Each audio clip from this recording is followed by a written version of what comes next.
Good afternoon, everybody.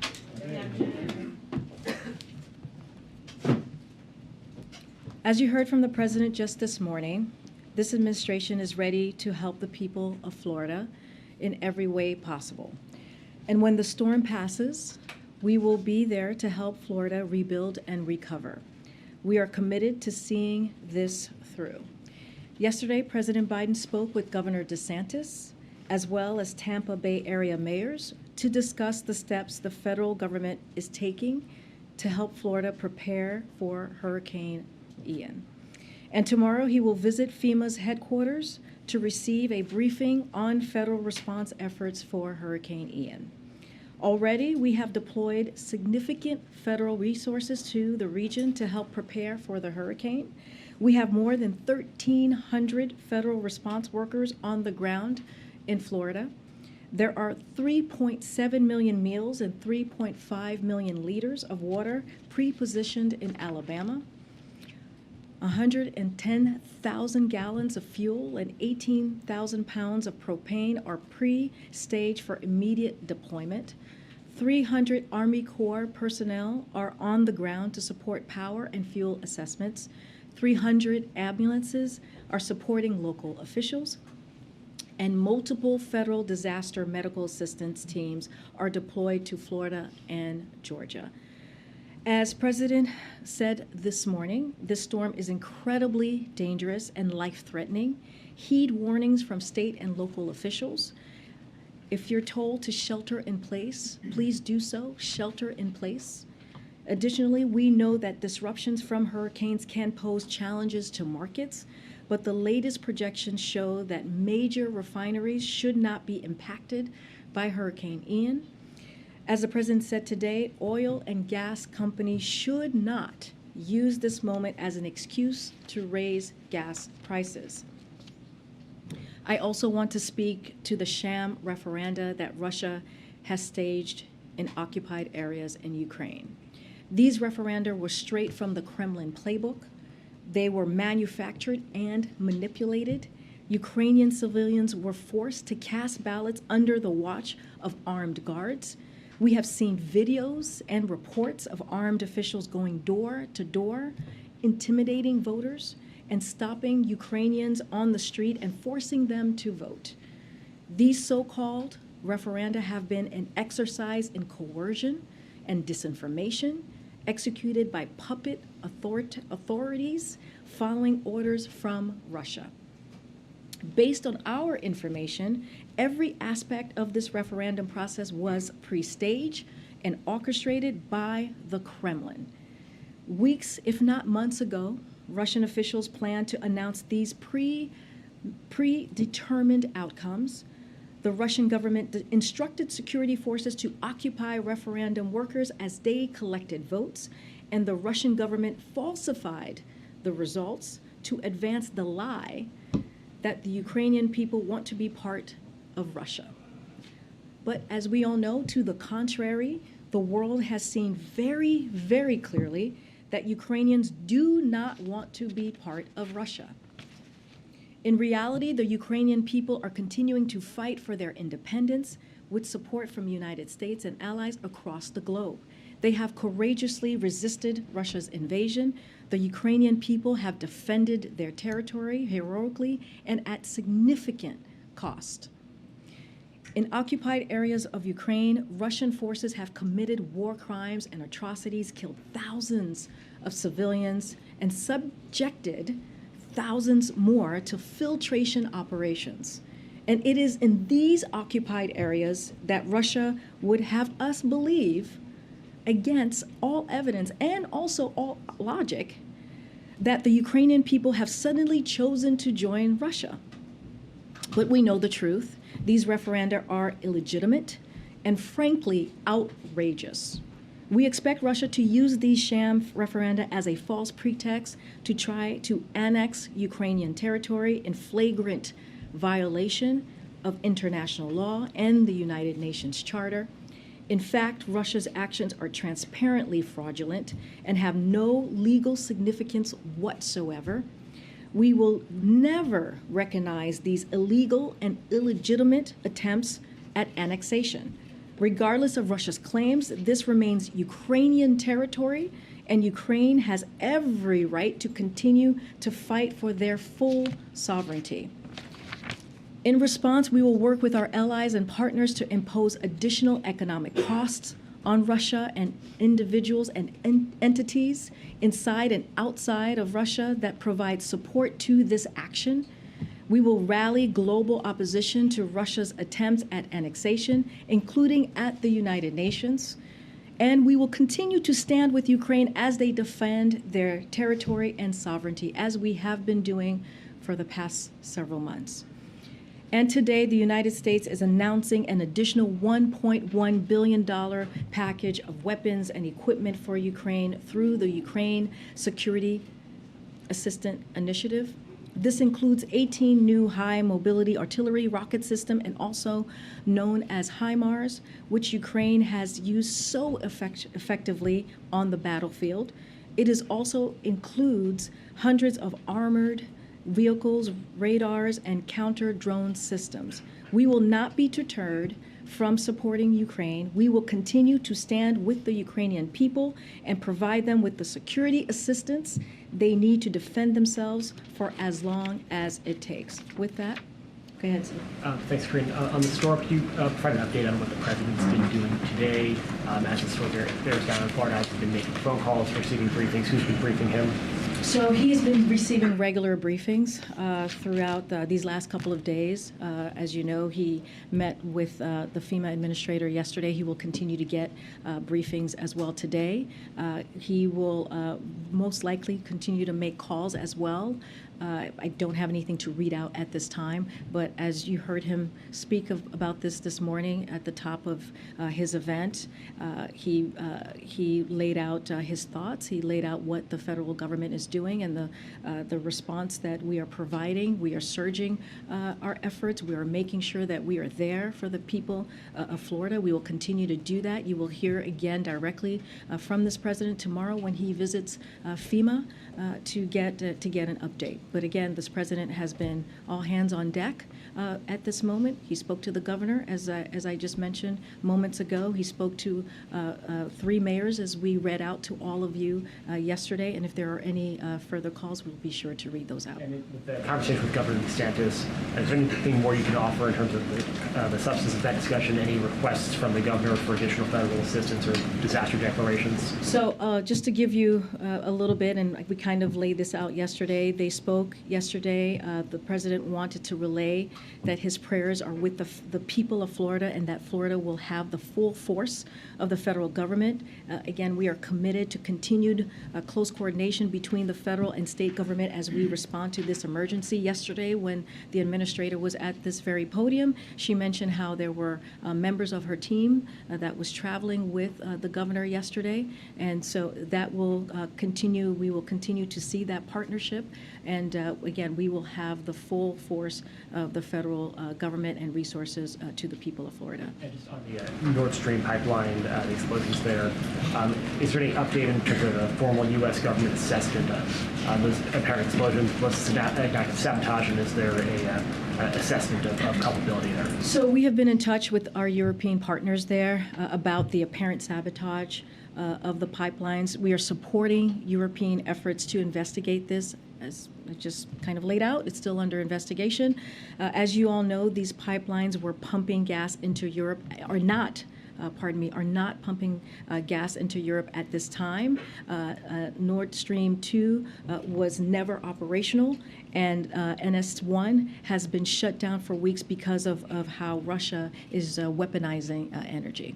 No assessment of that? No assessment as of yet. The investigation is still underway, and it could take some time, so just letting you all know what we expect, that it will take some time. Thanks for just a couple follow-ups on what Zeke here on some specifics. Now that the storm has made landfall, can you give us a better sense of how often the president is going to be briefed? Do you think it's an hourly situation, or? So I don't have any specifics on hourly or every 30 minutes or every few hours. Just know that he is very much keeping an eye on what is happening with the storm. He has been in regular touch with the FEMA administrator. He spoke to her today, and he has been getting I'm sorry, he spoke to her yesterday, as you know. If there is more, if he speaks to her again, we will surely read that out. But this is something that has been top of mind, and I was. As I said with the administrator yesterday, I was in the room with him when he called the three mayors, and it has come up in every meeting that I have personally had with him. And so, again, this is top of mind. We are going to put the full force of the federal government to the people of Florida. And again, they are in our prayers, and we have been very clear to make sure that the folks in Florida listen to local and state officials at this time. And on the DeSantis call, did they just speak about the hurricane? Could you elaborate more on the tone of the conversation given the complex relationship there? Again, there's no politics in this when we talk about extreme weather, when we talk about what we're seeing right now with a Category 4 hurricane about to, any moment now, about to hit the coast of Florida. This is about the people of Florida. This is about two people who wanted to have a conversation on how we can be partners to the governor and his constituents and make sure that we are delivering for the people of Florida. That is the focus, and that's going to continue to be the focus these next couple of days. One quick final one. What happened in the hunger event today? The president appeared to look around the room for an audience member, a member of Congress who passed away last month. He seemed to indicate she might be in the room. What happened there? So the president was, as you all know, you guys were watching today's event, a very important event on food insecurity. The president was naming the congressional champions on this issue and was acknowledging her incredible work. He had already planned to welcome the Congresswoman's family to the White House on Friday. There will be a bill signing in her honor this coming Friday. So, of course, she was on his mind. She was of top of mind for the president. He very much looks forward to discussing her remarkable legacy of public service with them when he sees her family this coming Friday. He said, "Jackie, are you here? Where's Jackie? She must not be here." No, I totally understand. I just explained she was on top of mind. This wasn't what we were able to witness today, and what the president was able to lift up in this at this conference, at this event, was how her focus on wanting to deal with, combat food insecurity in America. And this is something that he was lifting up and honoring. And again, he knows that he's going to see her family this coming Friday. There's a bill signing that's going to happen in renaming a VA clinic in Indiana after the late Congresswoman. He knows that he is going to see her family, and she was at top of mind. The State Department's Amos Hochstein, within the past few days, has met with the Saudi Prince MBS. What is the U.S. telling Riyadh and OPEC more broadly about an upcoming output decision? So I don't have any details of that meeting. As you know, that is indeed, we had some White House officials in the region most recently. I don't have any more details to share. The EU said any deliberate disruption of the Nord Stream pipeline would be met with robust and united response. Mm-hmm. Does that united response include the U.S.? And what type of responses should we expect, given how important that asset is to the region? So, as I just mentioned before, it's going to take some time to see who is behind this, and so there's an investigation underway. And I will say that attacks on critical infrastructure of our European and NATO allies is a matter of concern for us. And we will continue to be vigilant on this and coordinate with our allies and partners. But again, the investigation, as we understand it, is going to take some time, and it's underway. The Energy Secretary said today in an interview with Bloomberg that all energy infrastructure operators in the Baltic Sea area, as well as U.S. LNG ships bringing LNG over to the EU, need to be on, quote, high alert, given what we've seen with the pipelines. Has there been a shift in the U.S. security posture in the region because of the allegations of potential sabotage? Don't have anything to share on any shift of security posture in the region. But look, we take this, we take this very seriously, and this is of concern to us. And so again, we're going to let the investigation happen. occur. It's going to take some time, and we will be there for our European partners and allies, and also our NATO allies. You detailed this strenuously at the top. This was so transparent and so telegraphed in terms of the referenda and the kind of sham annexation efforts. Why wait until after annexation to take action in terms of imposing costs economically? Is this a legal issue? Is this making sure people are united? Why wait until it's done when you know it's coming? So that is the posture that we all taking with our allies and partners. Look, we are, but again, it does not take away from the fact, the pure fact that we are prepared to impose swift and severe economic cost on Russia when they move forward with annexation on individual and entities inside and outside of Russia that provide support for this action. We will continue to stand with the people of Ukraine as they defend their territory. Look, there was a process here. We knew this was coming. This was part of the Kremlin playbook.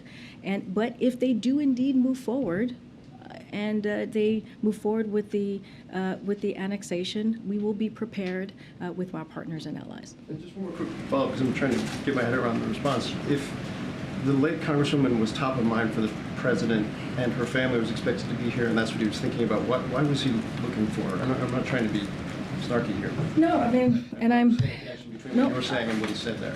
And again, I think people can understand. I think the American people out there who, watch the briefing from time to time, maybe at this moment, will understand when someone is at top of mind. And this was such an important event when we're talking about hunger, when we're talking about food insecurity, when we're talking about these champions, these congressional champions who were in the room, who have worked in a bipartisan way. We don't talk much about bipartisan actions that we see in Congress at this time.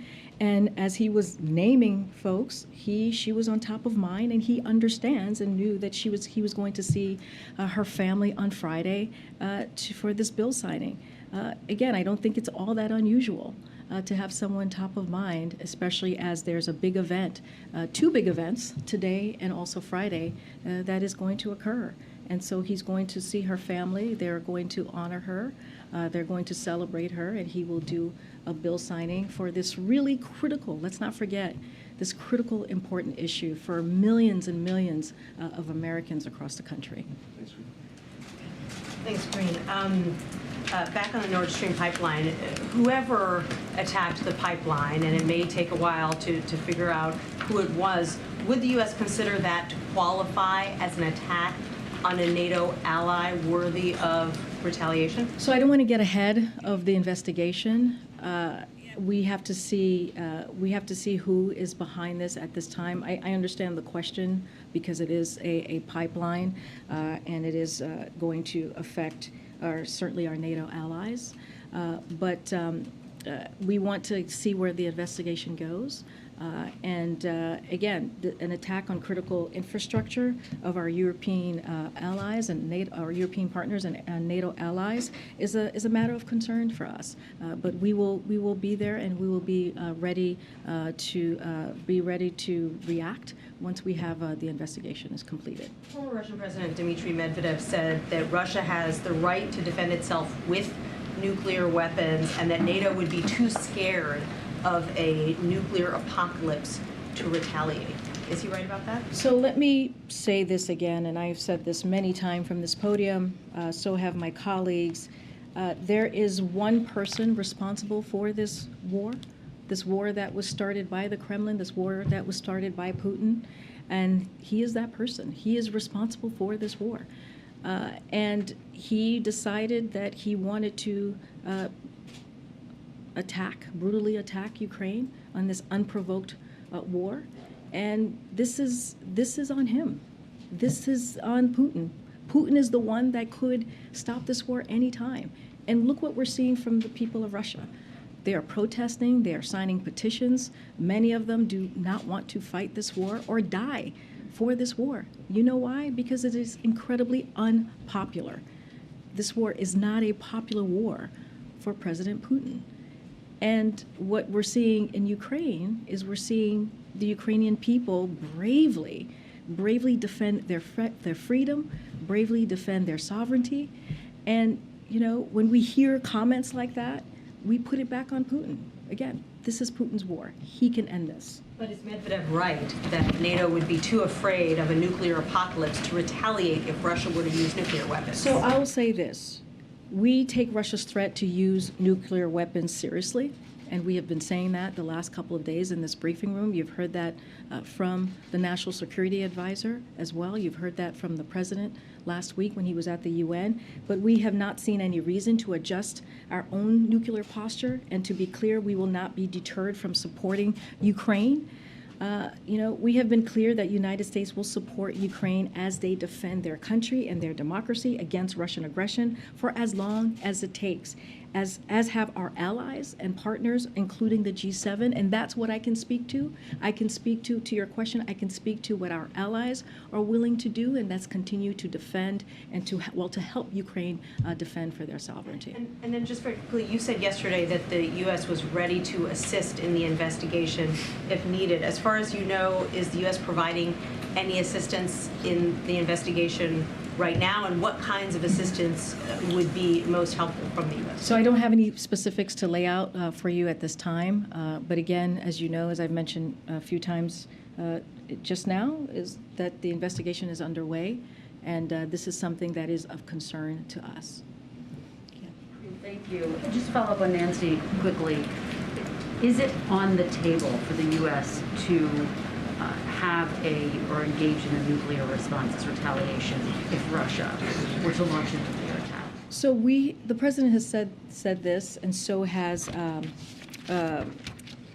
Jake Sullivan.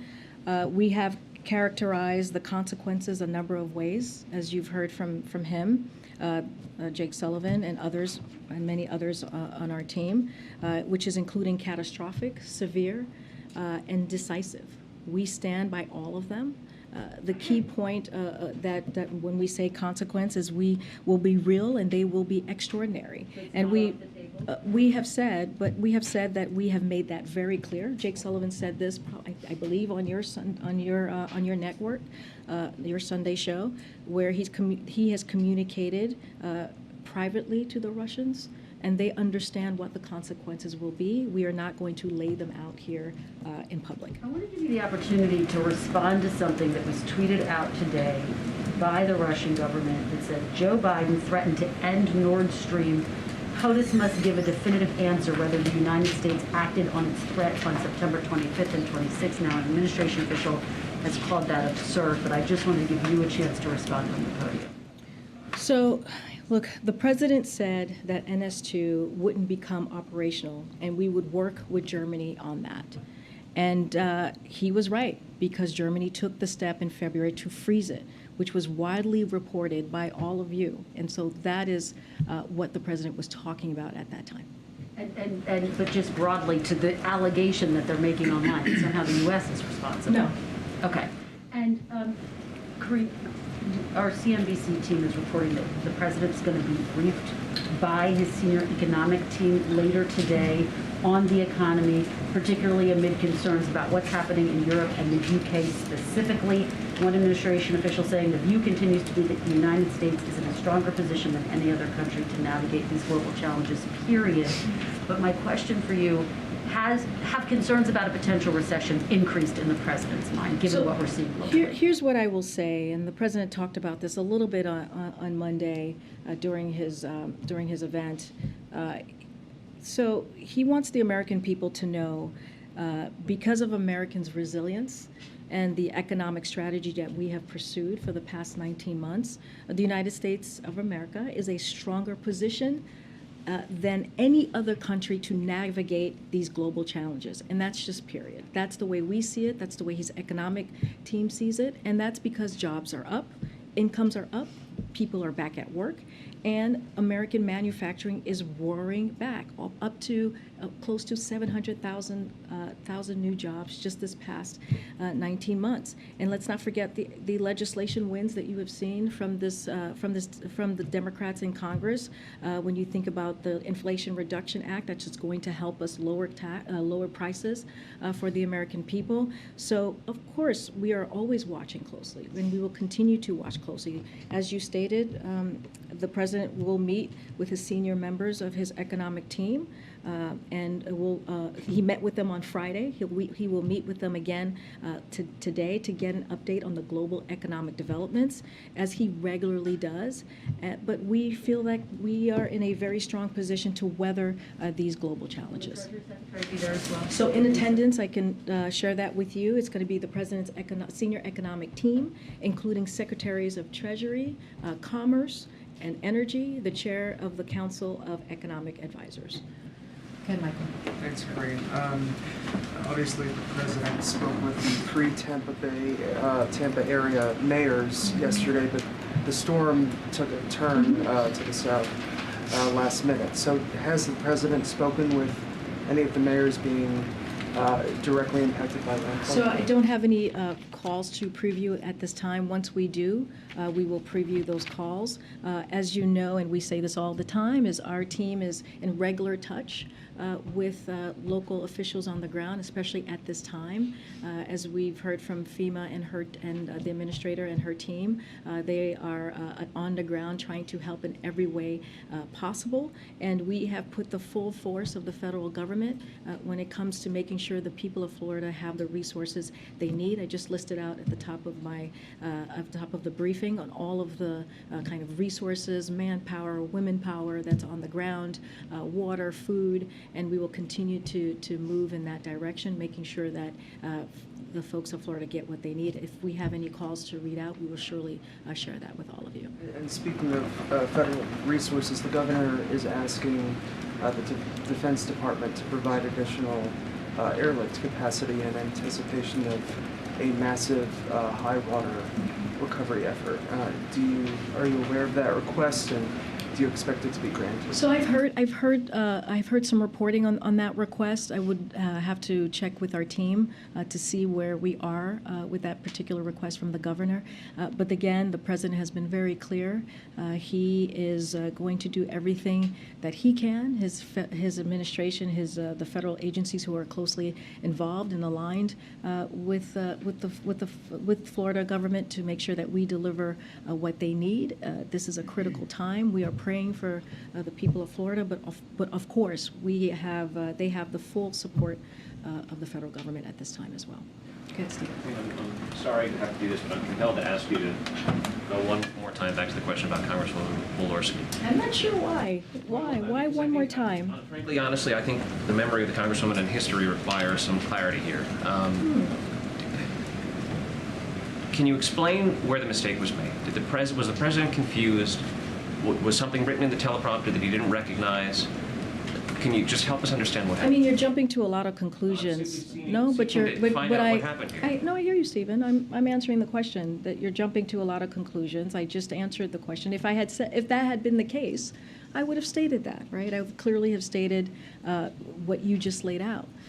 What I have said is that she was on top of mind, and that he is going to see her family in just 2 days' time on Friday to honor her work, to honor her legacy, if you will. I've just mentioned this. It's going to be a renaming of a VA clinic in Indiana in her name, and that is what he was thinking of. He was thinking about her as he was naming out and calling out the congressional champions on this issue, on this really critical issue that's going to help millions of Americans, and that is what the president was focused on. Would you be prepared to release the prepared remarks that the president had in teleprompter, just so we can understand? I'm not understanding why that would be necessary. We always share the remarks that the president had, even delivered. That's probably going to be up on the website. Not really sure what that has to do with anything. I just answered the question about her being on top of mind. I don't think that's unusual. I feel like many of us have gone through that particular time where someone is on top of mind and you call them out. And you mentioned him, especially in this type of context. If you think about how he's going to see the family in 2 days, if you think about how when he sees them in 2 days, it's going to be for such an important moment, signing a piece of legislation that's going to rename a VA clinic in her state. That's important.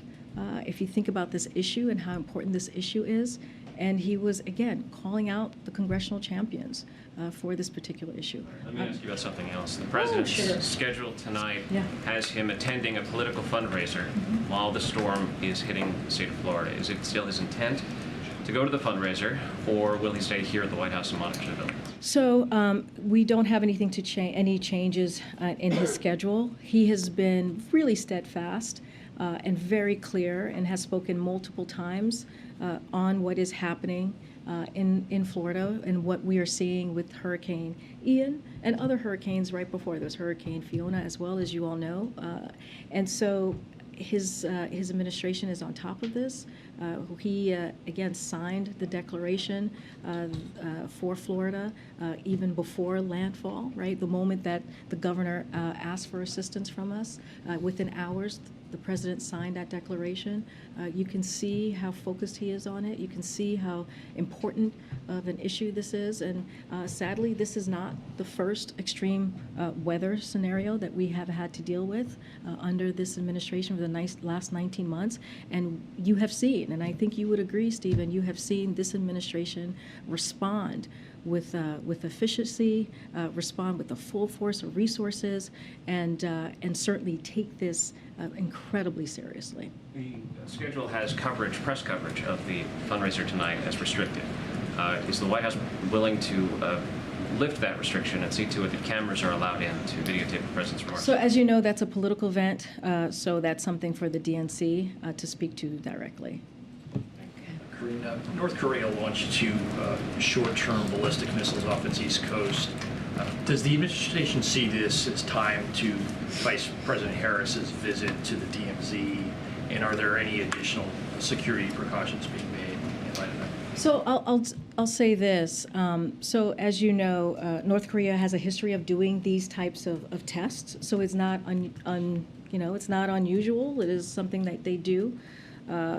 Historically, North Korea can speak for itself on why. That's not something that I'm going to speak to from here. What I can speak to is our rock-solid commitment to the security of our Japan and South Korea allies, and the Vice President's trip is a demonstration of that commitment. And just on the permitting bill, you put out a statement yesterday after Senator Manchin withdrew the proposal. What is the administration's view of this legislation going forward, and is there any preferred vehicle for this bill? Senator Capito suggested the NDAA might be a possibility later this year. So a couple of things.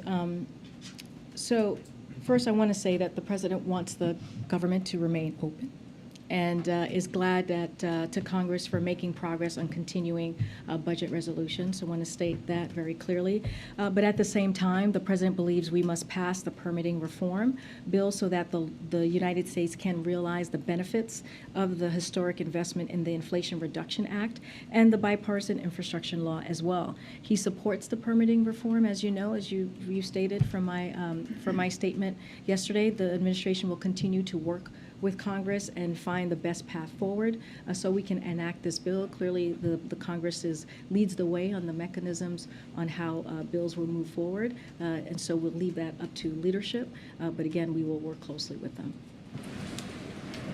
Thank you, Karine. Yesterday, President Biden mentioned Rick Scott and Ron Johnson, as well as Kevin McCarthy, warning about those 3 specifically and what the country would look like if they were in control.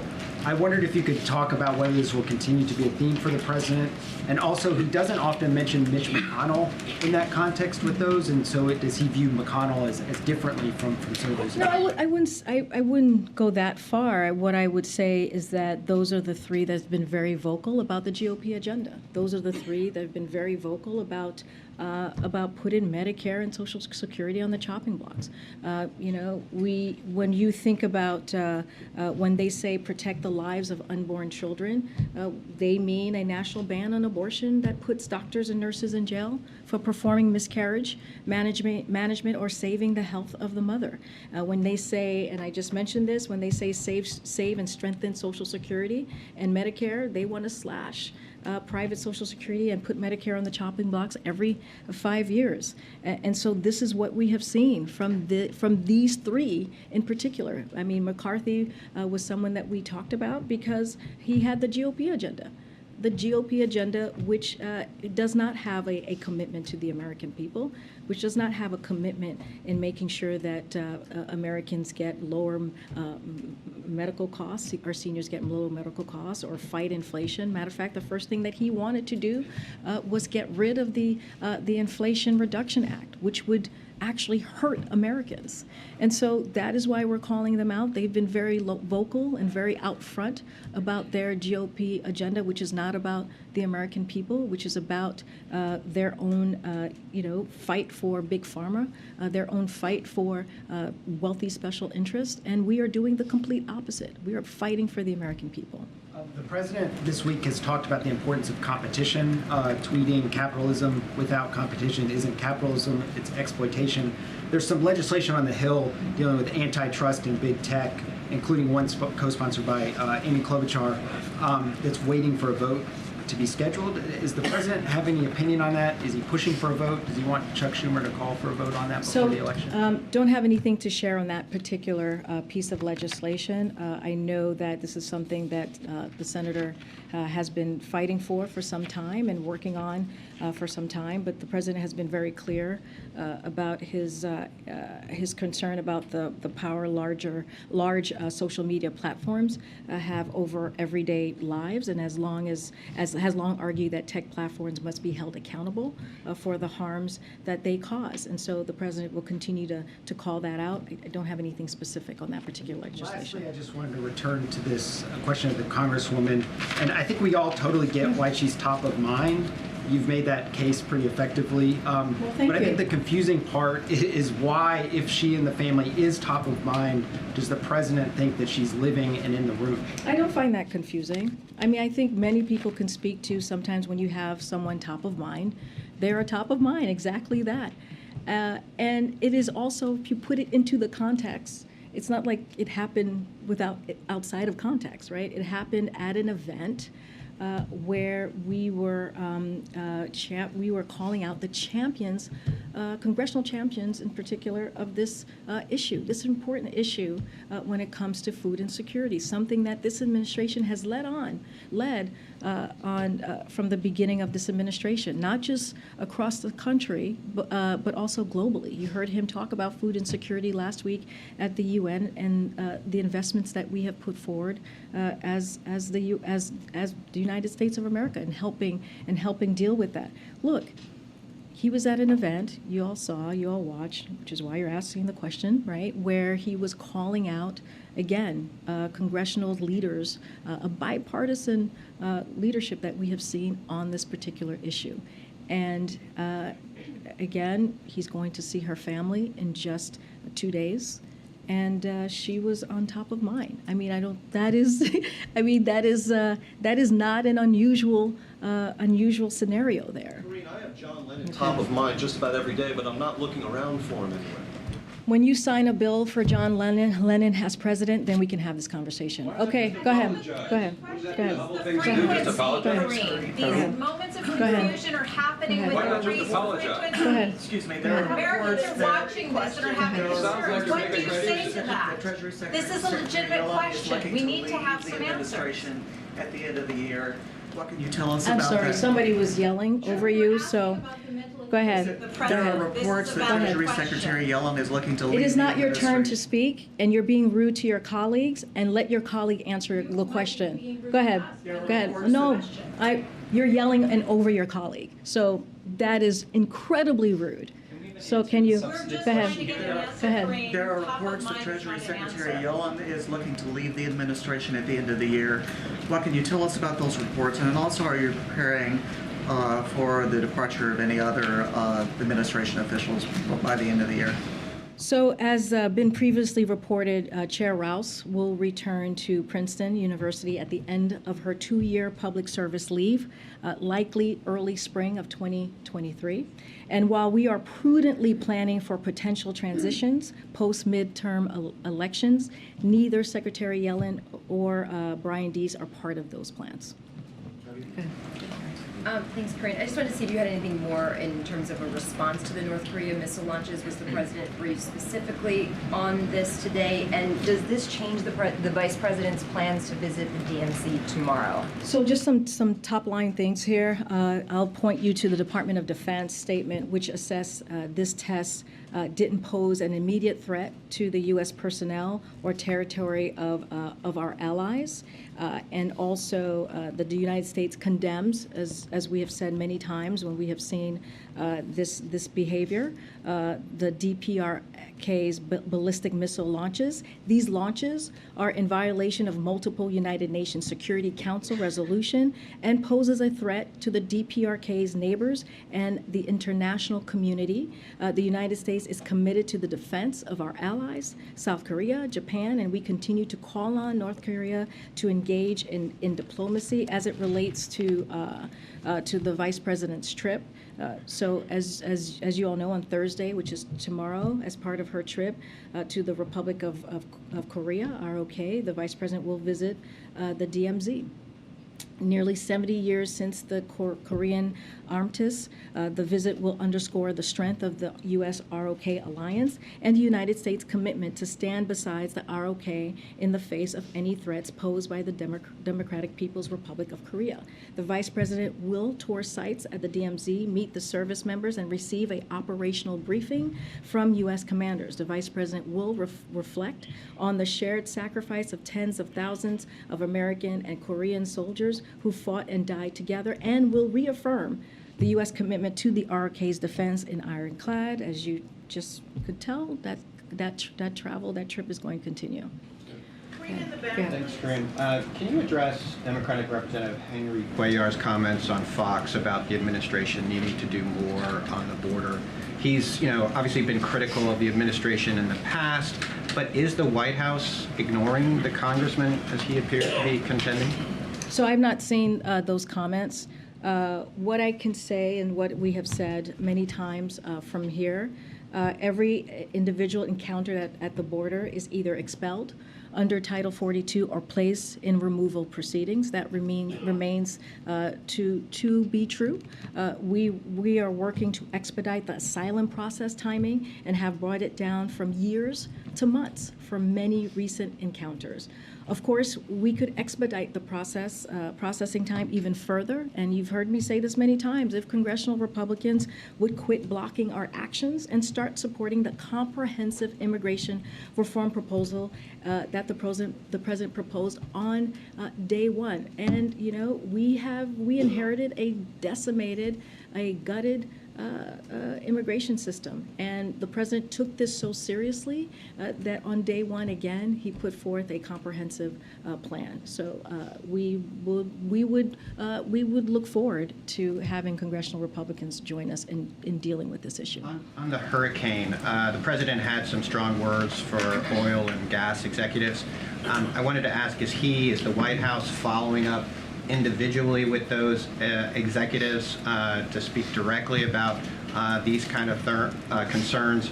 Any plans of bringing them in, for example? So I don't have any actions here to preview for you at this time, but as I've noted, wholesale gas prices have declined about 3 times as much as retail gas prices over the last month, and in addition, oil and gas companies are making record profits and need to pass these savings on the consumers at the gas pump now. So the president is making that very clear. We are making that very clear, and we'll leave it as that. If there's more to preview, we certainly will share that. Yeah, thanks very much. Just back to Florida for a second.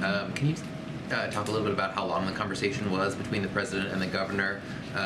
And also, did they touch on any other topics, like the governor sending the migrants to Martha's Vineyard? So the call was just focused on the hurricane, the hurricane response.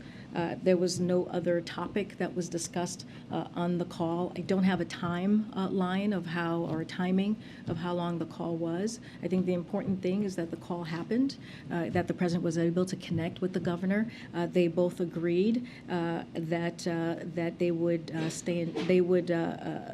that the president would be there to have the full force of the federal government behind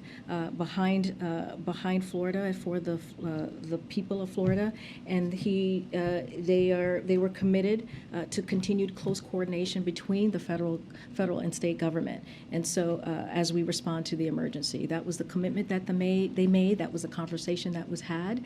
Again, the FEMA administrator has spoken to the governor. She spoke to governor many days ago. She said here, and I'll just reiterate, as I just said moments ago, her team has been on the ground with the governor and his team, and we will continue to work in close coordination. Thank you so much. On the global economy, the strong dollar has an impact beyond the borders of the United States, obviously, on many countries. So is this something the administration is discussing with allies and partners, and how coordinated is the economic response? Because we get warnings about, global recession almost every day. So the U.S. government, including the Department of Treasury, are always in touch with our allies and partners, including the UK, on the global economy. Don't have anything further to share on that piece. But again, this is, as I mentioned, when it comes to the global economy, this is something that we are clearly watching very closely. But we feel, as I stated a second ago, that we are in a strong position. The U.S. economy is in a strong position to deal with the global challenges ahead. Good. You're in the back here. Thank you. I wanted to ask about something you said yesterday, but really quickly. Ambassador Rahm Emanuel has been in touch with the family of Navy Lieutenant Ridge Alconis, and a number of U.S. senators have sent a letter to the Japanese government asking them to revisit his case. I know the president has a lot on his plate, but is this something that he's been briefed about? That one I would have to just check with his team, since to your point, there's just so much going on. So let me just check with this team on that particular question. My second question is, during his second press conference, the president said of the midterm elections, I'm not going to say it's going to be legit. His subsequent preferred voter reforms, those did not pass Congress. And then yesterday you said, we are confident in the integrity of our elections here. My question is, what gives Biden confidence 6 weeks out from those elections that he didn't seem to have at the beginning of the year? So can you do me a favor? Can I just go back and see his answer there? Because I want to see what context he was answering that question and how it was asked. So in order to give you a fulsome answer, I actually need to do that, just to be fair to you and to be fair certainly to the president as I represent him up here. So let me do that, and then I can get back to you on that particular question. Just to try one more time, does the president believe that in his reference to the late Representative Jackie Walorski, who you have said from the podium numerous times he respects the work that she has done, he'll be meeting with her family to honor her work. Does he believe that he handled that reference appropriately, or is this something that he would like to get back? Like to get back what? He said, where is Jackie? Look, I know this is a question that many of you have had. I've answered it multiple times already in this room, and my answer is certainly not going to change. All of you may have views on how I'm answering it, but I am answering the question to the way that he saw it and the way that we see it. We have to remember as well is that, this was an important event today. This was an event about food security. This was an event about how we're going to take the steps to get to eradicate hunger by 2030. And that is something that the president takes very personally. That is something that we wouldn't be doing this event that has not happened since President Nixon, right? That was 50 years ago that an event like this occurred at the White House. So clearly this is something that is important. Clearly this is something that he really honors, both Republican and Democratic congressional champions when it comes to this issue. Again, she was at the top of mind. He is going to be seeing her family in 2 days to honor her, to honor the work that she has done. And you know, this was a remarkable legacy that she had, and we should be honoring that. I'm going to go to the back. Go ahead, Ellie in the back. Governor Gavin Newsom has been successful in keeping universal school lunch, the program in California. They're seeing lots of great results with that. And I know that's an aspect of what they're talking about today, and that the administration, the Biden administration, does support universal school nutrition. However, the program was scrapped, and I'm wondering if there's any way to circumvent Congress in keeping free school lunch. So the American Rescue Plan is what you're talking about, provided states to have those types of programs in schools. And again, when you think about the American Rescue Plan and all that it afforded, how it turned the economy back on, how it allowed states to really give a little bit of breathing room to their own constituencies, whether it is at schools, whether it is helping small businesses get back on their feet, and let's not forget opening schools as well. This is something that Democrats in Congress, including the president, had a zero focus on, like zeroed in on that focus on. And it was a bold action that the president believed needed to be taken. And let's not forget, it also helped to really deal with child poverty in communities that have really been hurt by this. And so, look, don't have anything new to share on that piece of that question that you just asked me, but I think it's also important to highlight how important the American Rescue Plan, how much it changed lives. Is there any potential that universal school lunch will come back within this next couple of years? Again, don't have anything to preview, but I also want to list out how important that American Rescue Plan was. And it gave states the funding to do just that, to do what you are laying out, and how critical that was at the time during a beginning of a pandemic, or even in the middle of a pandemic, because it lasted for some time, to deal with that issue. Don't have anything else to preview. I don't have anything else to share about what Congress is doing on that particular issue. But again, that is why this food insecurity issue that we dealt with today, this conference that we haven't seen in 50 years, and what the work of the agencies have been doing just for the past several months to deal with food insecurity, the fact that we are trying to end hunger by 2030, and not just us, in a bipartisan way with Congress, with this president. And so that is our work ahead, to see if we can get to that goal, and we put out a fact sheet. We listed out the ways that we're going to get there. Yeah. All right. Thanks, everybody. I'll see you on Friday. Thanks, everybody.